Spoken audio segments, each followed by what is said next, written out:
Sweet. So I have Moni here from, is it Shadow Boot Camps?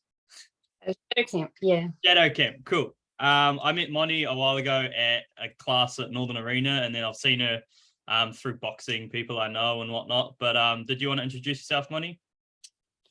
Yeah, I'm Moni. Sweet. always find this part like the weirdest, like introducing yourself, and then so I'm Moni. I'm 38, mum of two. I was an actor for many years, still am. And I qualified PT, been in the fitness industry pretty much my whole life. And I run an online wellness community where I train people from home. But it's really hard to explain what it is. I've been doing it for solidly for nearly 3 years, and not one person has been able to sum up what Shadow Camp is, which I think is quite cool. Yeah. And we've got so many things on the pipeline to merge all of my passions, but mental health is definitely at the top and forefront of what I do. Cool.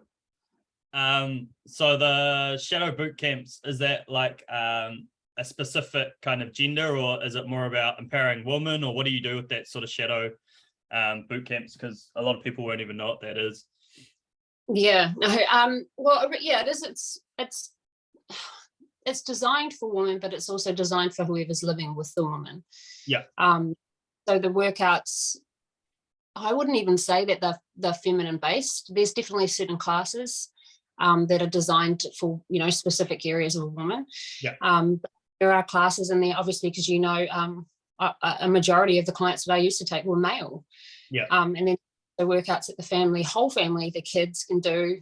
But they're kind of customized, so people choose what classes or what sessions they want to do based on their own goals. And it is merging. We are merging because we do have so many of the lads jumping in, and we have some pretty exciting stuff coming up to cross and merge into that as well. Okay, awesome. You mentioned before that you like trying to blend all your stuff from different things you've learned or whatnot. So obviously you started in PTing. What made you, change from, acting to PTing and now doing your own thing? And was that like a big challenge for you? And of course it would be, and for the family. But how did you kind of deal with that? I think, if I'm being honest, when I got into PTing was after I had my first child. Okay. And very selfish, I wanted to become a PT because I wanted to work on myself. Yeah. Back then my health was not the greatest. Mentally, my health was not great. And I had what most women will tend to have, because men have it in a different way, but was that if I'm really skinny, I'm going to be happy. And you lose a lot of your identity when you become a mum as well, especially when you work in the film and TV industry, because a lot of it is, based on what you look like. That's the character you're going to play. And I didn't recognize myself anymore. I went and studied to be a PT, even though I'd been in the fitness industry for a long time, like most of my life. Yeah. Went in there, I have to admit, I call myself the fraud, because I went in there because I wanted to train myself. I didn't give a shit about anyone else back then. I didn't even know if I was going to use the papers. And to be honest, I was probably out in the industry and I was still a fraud. Yeah. Like I said earlier, it was value of money. I would have a client and I'd only have them for 30 minutes or an hour. So my whole thing was I smash them in that hour, so they feel like they've got their money's worth, so they won't leave and go to another PT or they'd just feel like they'd got their money's worth. And then I ended up leaving the industry, even though I was doing really well. Yeah. Because I guess at the time I didn't recognize what it was, but I felt like there was a piece of the jigsaw puzzle missing. I actually did care about these people. I did get them results, but I knew that if I wasn't there, they weren't going to get them. I wasn't at home with them. I didn't know what was happening in their personal lives, or I just felt like a fraud. And also I wasn't doing so well myself. I bounced a lot on my weight, gained a lot of weight. My mental health was not great. There's a fly in here and it's just driving me bonkers. Get off. So you can jab them out the way. Yeah. Yeah, and I tapped out when I was probably at my heaviest, and Tapped my out lowest. in terms from the PTing or just in general? Yeah, from PTing, and I was taking some pretty successful boxing classes as well. And yeah, I just I just fell into the hole. Yeah. So I'll go into it now. So like the mental health side of stuff. So obviously I've found myself through experience, and I'm sure everyone else listening and yourself agree, like if you're mentally in line with things, generally you'll feel better and you'll start to look better in your own eyes. What do you do mentally that maybe keeps you sane? Yeah, just on like a weekly kind of basis. Can be in terms of fitness, and then anything, kids, whatever. I'm real big on educating myself about myself. I had like a real disconnection with education, and I spoke to you about that just before. I didn't do well in school. I was really resentful because I guess I was a stereotype victim, like textbook really. And so, yeah, well, I'm quite a defiant person in nature. And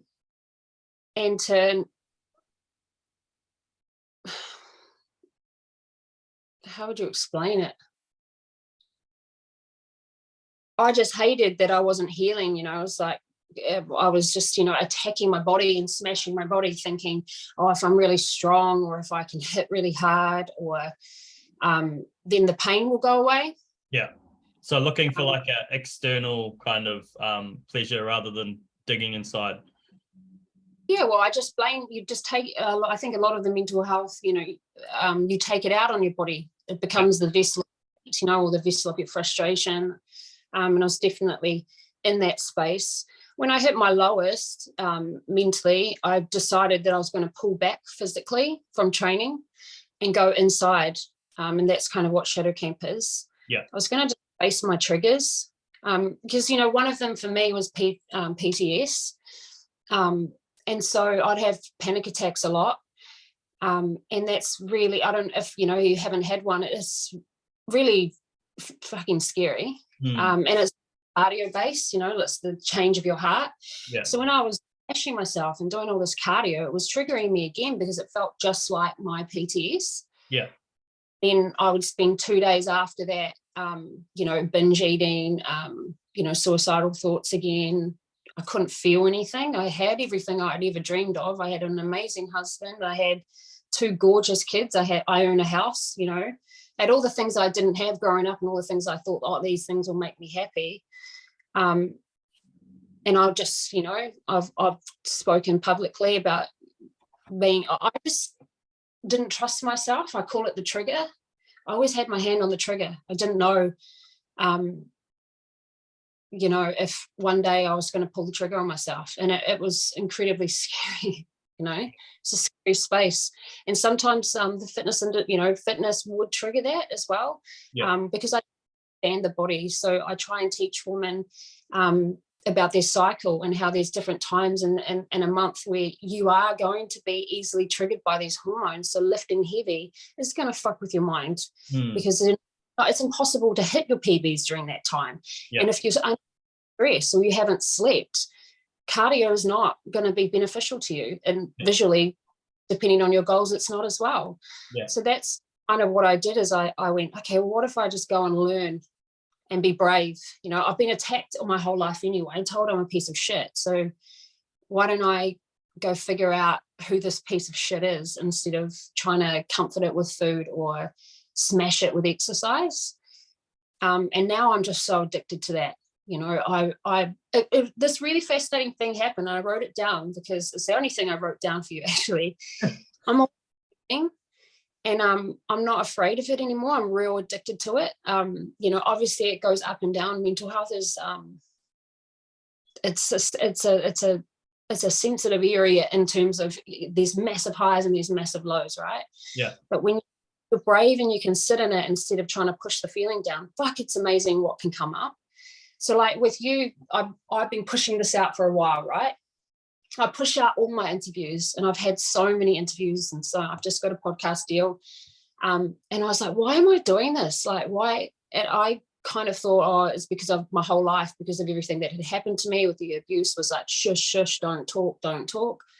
But actually, this really amazing thing happened. So I have to thank you, Harry, because I sat with myself last night and I was like, why am I not wanting to do this? You know, why am I not? I just fucking hate being interviewed. And I realized it was because when I was a kid and I was like moved around all these different houses, I'd have to have these ACC check-ins all the time. And I had like therapy once a week or twice a week. And that was, you know, fucking highs and lows in that. But I had to have these. Sorry to interrupt. Do you want to just, if you don't mind, what were you talking about when you were a kid? Because I don't know much about your past or whatever. If you don't want to talk about it, that's absolutely fine too. Yeah. No, it's all good. It's out now. So I was quite a heavily sexually abused child, and I grew up in Taita in Lower Hutt, and we were. I guess I'm like a play against what I look like. You know, I had a pretty rough upbringing.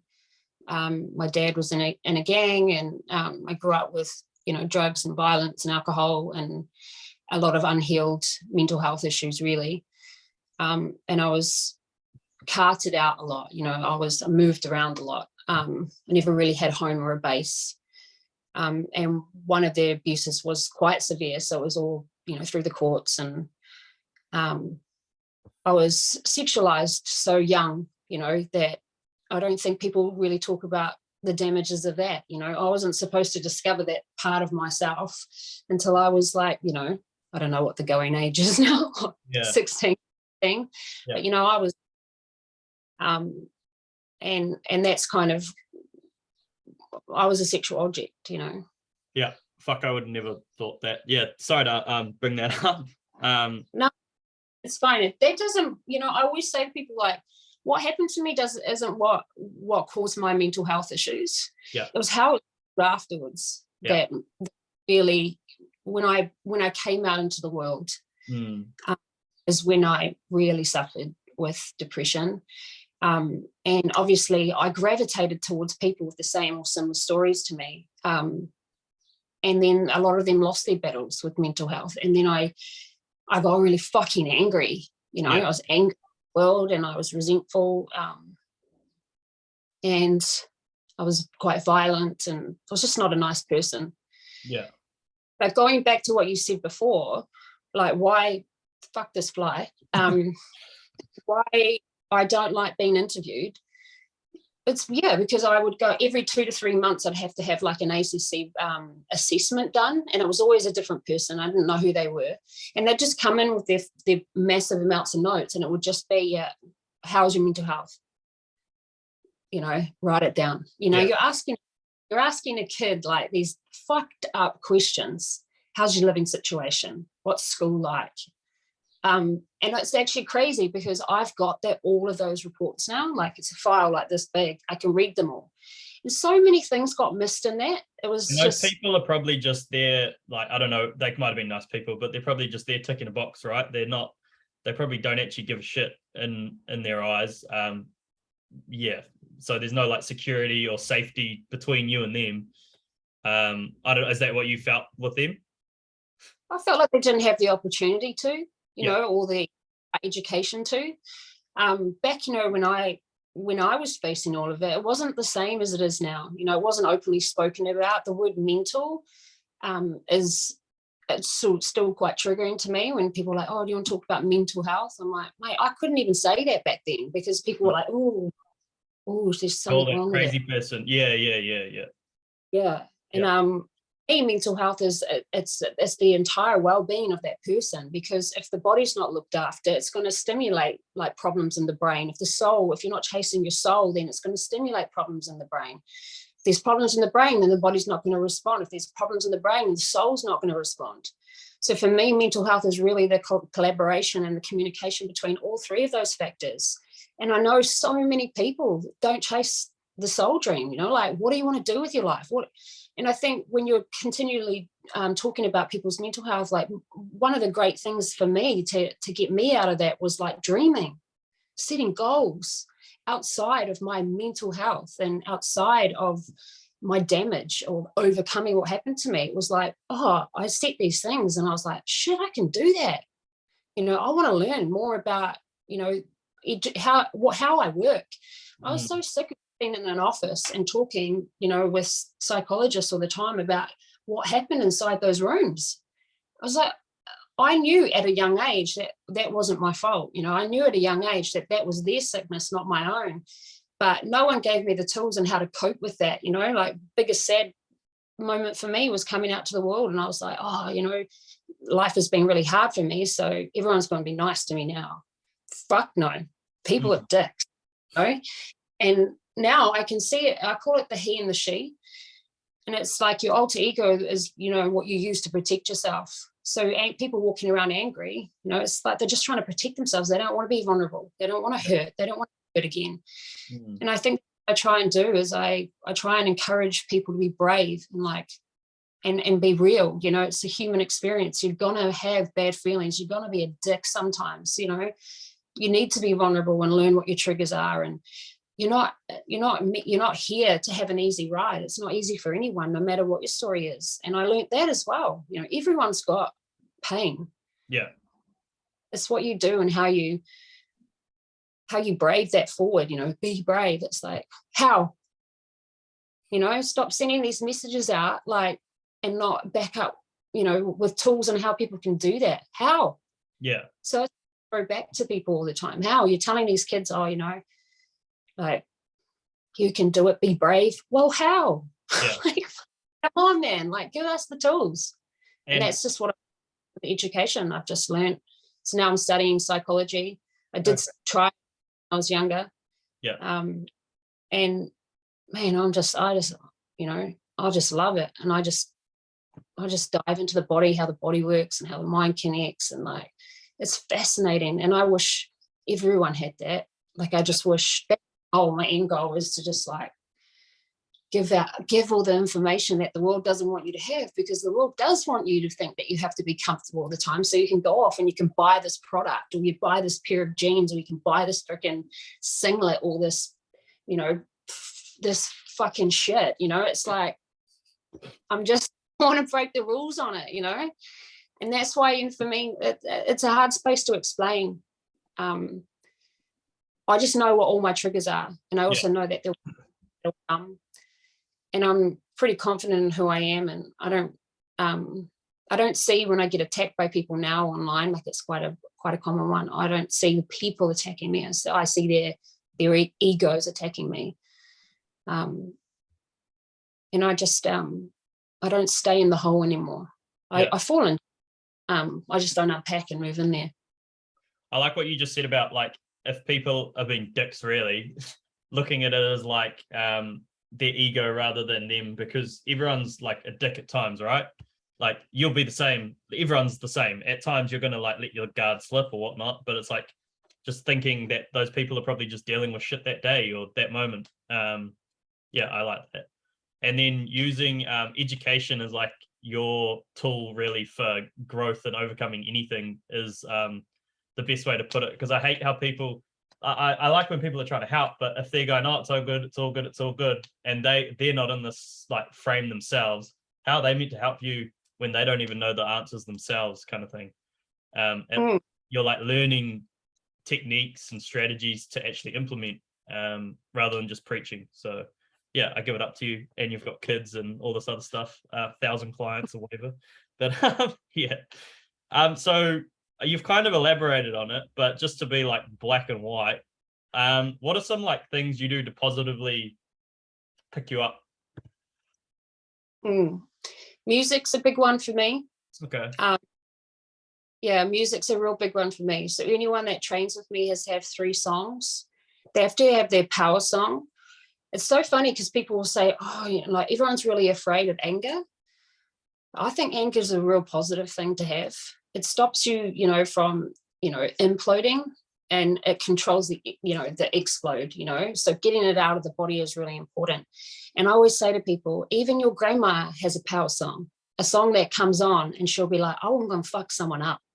Not really, but that's my fuck off song. Well, it's just an emotion, right? And like it's good if we know how to like control it. It's if we let it completely explode. But yeah, sorry to interrupt.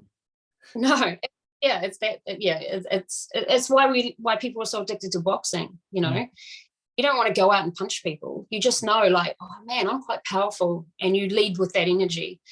So they have a power song, and they have a hidden message song. So it's weird because we can all listen to the same music and interpret it in such different ways. And then they have their club song.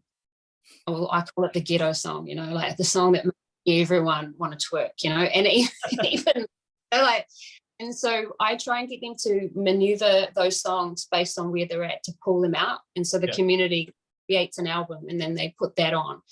So music is a big one for me, sitting with myself. The power song, not ghetto song. Can you repeat them again? I'm going to write them down. You've got to have a power song. Yeah. You have a hidden message song. So that's quite often your trigger song, or reminds you of someone or something that's happened, or like a memory kind of thing. Yeah. It's not a sad, but it's your special song. Yeah. And then ghetto song, which is like it comes on and you can't sit still, that's your soul going, oh, stuff work, man, let's just dance. Like, it reminds you of what a stage in your body that's called CNC, which is, that's what we call it, but it's in the psychology world, it's called safety and connect. So it reminds you of all your happy moments, because those are more important than being on the rat race. So if you have those songs and you know how to circulate them and use them. See, I don't use music for movement.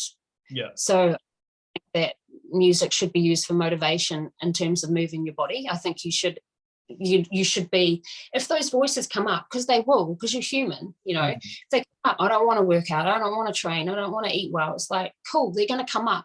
Just don't have a chat about it, it's non-negotiable. I'm going to move my body. The chitter chatter is going to come up. And a lot of people will use tools that love motivation to try and get around it. So music, they've got to have their perfect training, they've got to have their perfect fucking setup, their flash weight. And the sun glistening in a rainbow. Yeah, it's not going to happen, right?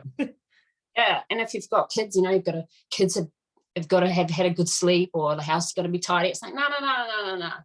You don't need all that stuff. You just need the willpower of turning up. So I generally don't use music. It's only the boxing that I'll use because I'm trying to trigger things. Yeah.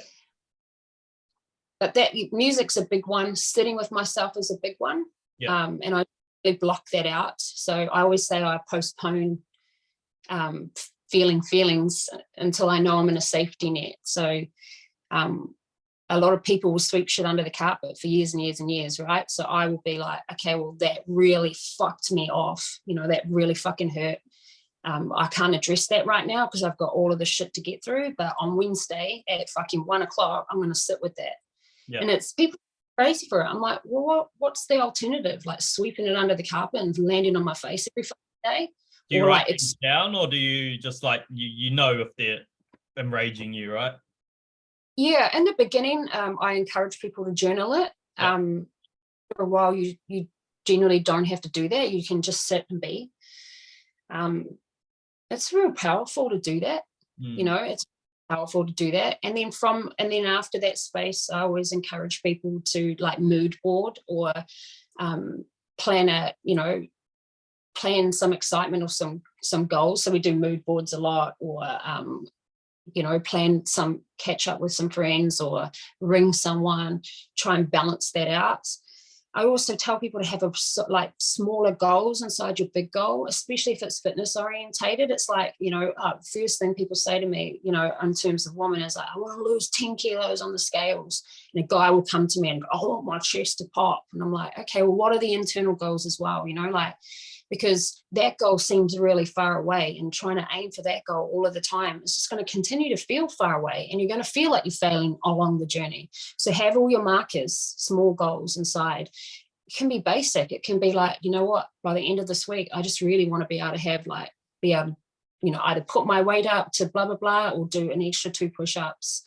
Or I'm going to, add more water in, or, just stuff like that. Or I'm going to study one thing about myself or one thing about the body. I think that's what I do as well, is I kind of go, I think a lot of PTs don't want to hand out that information because they're scared that the client's going to leave. Yeah.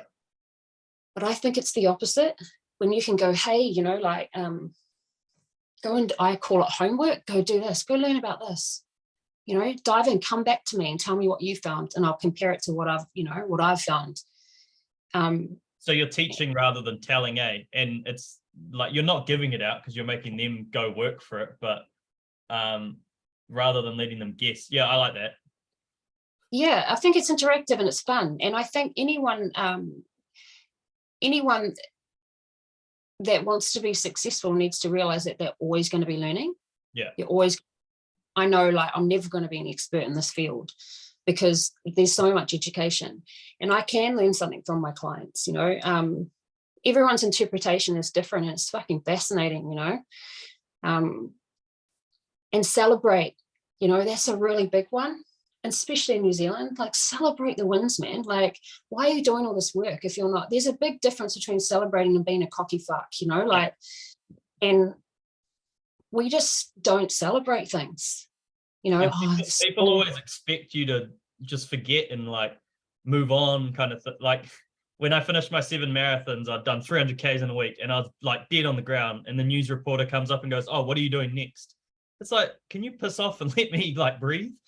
Like, yeah, New Zealand's shocking, that culture behind it is just, they expect more and more, and whatever you do, just forget about it, kind of thing. Yeah. And I think also people need to remember that because it makes someone else uncomfortable doesn't mean that you have to take that on, because like you might trigger something in there, he or she, where it's like, I wish I could do that. Well, you fucking can do it, Jane. Okay? You can. This is how you get there, Yeah. And like, I get it all the time because I'm an easy target because I look how I look, but then I sound how I sound. And, I remember being in the acting industry and not getting roles to play serious characters because they were like, oh, the audience isn't going to trust you. I was like, well, fuck the audience then. So that was my defiantness. I was like, I'm going to write my shit. I'm going to do my own. But so many of us will just play the safety field. We're not here to play safe. We're not here to be comfortable. We're here to have an experience. And some of that experience is going to be bad, but some of it's going to be fucking awesome. But if you don't feel, you're not going to feel the awesome stuff either. So celebrate. You're allowed to celebrate. And if you're around people that make you uncomfortable for doing that, mate, get them out of your VIP club, move them into the dance floor because they're not part of the VIP. Yeah, no, I agree with that. There's times like you got to make tough decisions where you got to let people go sometimes, right? And it's shit, but it's going to drag you down with them if you carry on that kind of behavior or whatnot. And I feel like a lot of people notice that when they go out of their teens because they're in that like whole clubbing, drinking phase. And I don't know, I don't know what you were like. But yeah, you got to move away from that and learn to grow up. That's the hardest prime example for everyone, but yeah. It's common.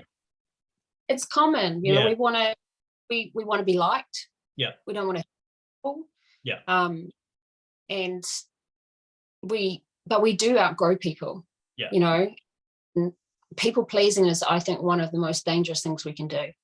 You're not here to be liked by everyone. And if you are, you've got no actual people close to you. So I don't give a fuck what anyone thinks. I know what I do, and I know what I do for the world, and I know what I do for people that I gel with, and I just don't sit in that space. I was just saying, I just don't sit in those space. I don't give a shit if you don't like me. That's it's I'm not getting pulled off course because something about me, my pants. You might fuck. I work on social media, mate, like every day. Oh, your eyebrows are shit. Oh, you fat fuck. Thanks, bro. Yeah, exactly. Like these are, like you said, they're people's like icons and their egos talking. They don't even know you, so who cares? Yeah. Any last things you'd like to say, or yeah, I'm happy with that. We've covered quite a few things. Yeah, thanks for your time. And is there any last words you'd like to say to anyone listening? I just want to, yeah, thank you for opening this space, you know, for people to talk. You've had some pretty incredible people in here as well, and I think that's incredibly brave of them to share that. I love that the world is moving in that direction, and anyone that's watching is obviously wanting to better themselves. And I want them to know that that is just part of the human experience. We all have a mind, and it's going to fuck with us. But fall in love with learning about yourself, and don't be afraid of what you discover that might not be great, because it's just part of being a human, man. You know, anyone's feet that touch this ground is going to have, you know, dirt on it. So be brave. That's my version of how to be brave. Awesome. Cheers. Thanks, Moni.